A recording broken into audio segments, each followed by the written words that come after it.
আজকে আমাদের এখানে আউটডোরে একজন পেশেন্ট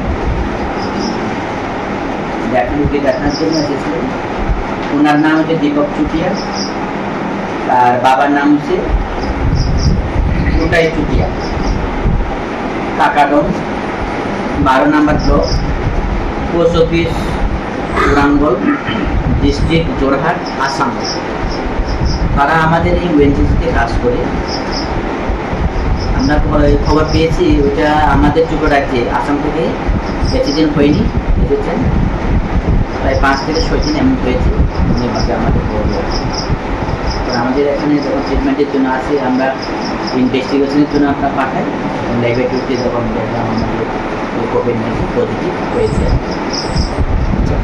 এই ব্যাপারে এখন যে কোভিড-19 পজিটিভটা পাওয়া গেছে, এই ব্যাপারে আপনি কী বলবেন? আমি বিষয়টা বলতে চাই, আমাদের যে পাবলিক যারা আছেন, আমরা সবাই সতর্ক থাকতে লাগবে।